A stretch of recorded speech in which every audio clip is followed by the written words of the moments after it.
Alright, so today I'm going to be talking about day 2 of Royal Ascot. Obviously, it's not as good of a day of racing as yesterday was, but, there's still some really competitive races. You've got the likes of the Duke of Cambridge Stakes for the fillies and mares. You've got the Queen Mary Stakes for the 2-year-old fillies. And then you've got like the Queen's Vase, which is a really interesting staying test for the 3-year-olds. And obviously the Prince of Wales Stakes. We finally get Ombudsman versus Darries, so that's going to be absolute cinema, I think. But yeah, just quickly reflect on yesterday. For me, it was an okay punting day. I was still down by like a little bit, but both of my tips came 1-2 in the Coventry Stakes, which was very surprising considering how hard of a betting race it usually is. And then we got a bit unlucky with More Thunder as well, who I think should have won and got beaten by a 50-1 shot 10 Bob Tony. So that was a massive surprise. But yeah, hopefully day 2 is a little bit better. We'll start off on the Queen Mary Stakes, 5 furlongs, 2-year-olds, fillies. It's another lottery race, but I'll talk about the one horse that I like in this. It'll be one of my bets. And I think there's a race that the horses will come from into this race that is a lot stronger than the others. So we'll just talk about some of these. You've got Senorita Bonita for Victorious Racing, Simon Ed Crisford. Obviously had one start, but a fair bit of hype behind this horse. Same with Victorious, who has had 2 starts even, and obviously have decent connections, and they could easily win this race with a horse that lacks experience in good races. I know all of them do, but there's some horses that are coming out of a listed race, coming here to the Queen Mary Stakes. So you've just got to be wary of some of these hyped up sort of 2-year-old prospects, because they're so unproven, and like they just don't justify their price the majority of the time, I think. So yeah, we'll keep going. More Champagne, one of the American contingents in the 2-year-old races at Ascot. We know trainers like Wesley Ward, George Weaver. Those guys always target this meeting with 2-year-olds. But yeah, Thomas Morley brings this one over, who obviously must be okay. Johnny V rides, who's in my opinion the best American jockey. And he, rightfully so, he's been around for like 100 years. So, it should run a decent race. But the horse I like in this race is A Giggle. It gets Carl Burke and Clifford Leon, which is a proven jockey and trainer combination. And this horse comes out of a listed victory last start. And I think, it looked pretty good. I think the horse that came second as well is quite a nice horse. And it's in this race too. It's Armour Supreme at a very big price. But the impression that I got from that last race was that A Giggle beats that horse 9 times out of 10 or 10 times out of 10. I think A Giggle's a better horse, and I think 14-1. It's just this is one of those races. Like, I'm not really one of those people that backs those horses that have had one start in a novice race and won by 2 lengths, that sort of thing. It seems very very risky. So I think A Giggle's an easy bet here at 14-1, has a win at listed level, and comes here. I'll just double check that it was over 5 furlongs that second race of A Giggles. Yeah, so I think A Giggle's a good bet for this race. Then you've got, as I said before, we've got plenty of American horses. You've got Ruva, Celtic Dispute. I think that's Patrick Biancone's only runner at Ascot as well. I could be wrong. I thought it might have been. But yeah, then Oisin Murphy obviously rides for Qatar Racing. So it's interesting to see how some of these American horses hold up. Because some of them they're having their first run on dirt and then they're coming here. So it's just such a big switch up, I guess, for some of these horses, especially as 2-year-olds. And then Ammo Racing of 3 in this race, which is just madness. Like, they have no chance. But although, to be fair, I said 10 Bob Tony had no chance, I'm pretty sure, and he won the Queen Anne Stakes, a Group 1 at Royal Ascot. So, there's a few bad takes on this channel, but I think A Giggle is a really good chance in the Queen Mary Stakes. All right, we'll move on to I think it's the Queen's Vase. Yeah, so it's a proper staying race. It's 2,800 metres, Group 2 for the 3-year-olds. It's a long way for 3-year-olds. So, these are horses that probably lack the class for a derby, but probably have a bit of staying potential in their pedigree. So Galleon's a favourite, not really my sort of horse. I mean, it looks nice, but I don't know. I think there's better horses to be on here. Although that's a massive positive in that Andrew Balding trains it and Asheen Murphy rides it. But the horse I like is Limestone. Now, he follows a similar form line to last year's winner, Karma's. Comes out of that Yates Stakes, which is a listed race over 2,600 metres. And this horse won that really well. I thought he beat the second place, Ascot, very easily, and I don't think Ascot will reverse the form. My only query is that maybe the ground will be a bit too firm for Limestone, but I'm willing to take the risk. He's run on good to yielding. I think it's a risk worth taking when he's coming out of the strongest form race for this, and can possibly run the distance. That's the main thing here. It's a long race. It's 2,800 meters. It's nearly at Melbourne Cup distance.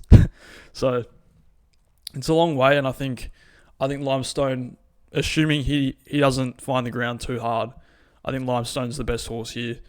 Port of Spain's a really interesting one because he's not really a sexy Cornwall 3-year-old. He's just sort of there. Like, he hasn't done anything too spectacular, but obviously Aidan O'Brien's targeting some of the better ones at different races. So I guess it kind of makes sense because it's a long race. It's not really like a stallion making race, so it's it kind of makes sense, I guess. And then you've got there's a few others here that come out of listed sort of Derby prep form that obviously didn't go to the Derby. I actually had a look at Del Maro, who comes from a German family on his mother's side, but it's not really that much of a staying family. Like, she ran over like a mile and a half, maybe like even less, like a mile and 3 furlongs. So I want to see some proper like staying pedigree if I was going to go on a horse like Del Maro. And when you factor in how shit Charlie Appleby and William Buick have been, at this meeting, not just this year, but like in years in the past, like I've had one winner in like the last few years, and that was Rebels Romance, who was a moral in the Hardwick Stakes last year. So yeah, not really the sort of horse I'd want to be on Del Maro. Mr. Colonial, I think that's how you pronounce it. I think he comes from listed form as well, but I think Limestone's the one to be on here. I think Galleon's too short. I think Limestone will end up favourite. But yeah, it should be an interesting race. Like, and last year's race was so hot as well. Like, last year, obviously Karma's won, who, was ended up pretty good, and then Scandinavia came 5th with one of the most eye-catching runs of the entire festival last year. He came flying down the outside, and was like 5 wide the entire trip. And I think Rahib was in that race as well. So it was a really hot race last year, and hopefully this race can, produce some really good performances and possible, stayers for that division going forward. But yeah, we'll move on to the next race. Limestone wins the Queen's Vase, I think. Next race is the Duke of Cambridge Stakes. Now, this is quite a good race for the mares, over a mile at Ascot, Group 2. I backed Crimson Advocate in this last year, so hopefully I can find another roughie, and I think I have. I actually think I've found a good roughie in this race. Probably can't win because, last year was James McDonald on Crimson Advocate, so, the horse had a massive advantage, but I think I found something here. So let's take a look at some of these. Blue Bolt, obviously Juddmonte owned. Draws barrier 11 though, which I'm not a huge fan of. I think, and for me as a punter, I'm quite picky about horses getting a good draw. Like, if it's drawn higher than 7, then I just honestly, I just don't look at it. Probably a bit of a wrong way to go about it, but it's worked for me in the past. So, Blue Bolt drawn 11, probably the classiest horse in the field, but yeah, drawn 11, and there's some other good horses here, I think. Now, Friendly Soul, she won a Group 1 a year and a half ago. It was at the Opera at Longchamp, and she's come back as a 5-year-old, and I think she fell in a hole or something at Haydock. I don't know, it's not funny.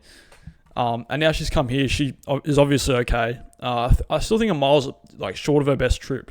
She's won a Group 1 over 2,000 meters, so I'm not really sure why they're going over a mile. And then Catalina Delcarpio. Now, this is one of my tips for the race. Comes from pretty good Irish form. I think she won a Group 2 or a Group 3 last start. So, yeah, she was a good 3-year-old over a mile and a half. No, she won a listed race, sorry. So, I still think that's good enough form, though. She's obviously a decent miler. They might have got her distance wrong as a 3-year-old, trying to push her out to a mile and a half. She can get a mile and a quarter, but, they might have found a good trip with her over a mile.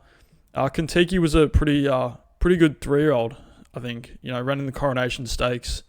Runs second last start behind Blue Bot, which is, pretty good, although it drills barrier 10, which is, a bit of a problem, I think. Godspeed comes over from France. Watnan Racing, who... Actually, how'd they go yesterday? They had Map of Stars, the one with J-Mac on board.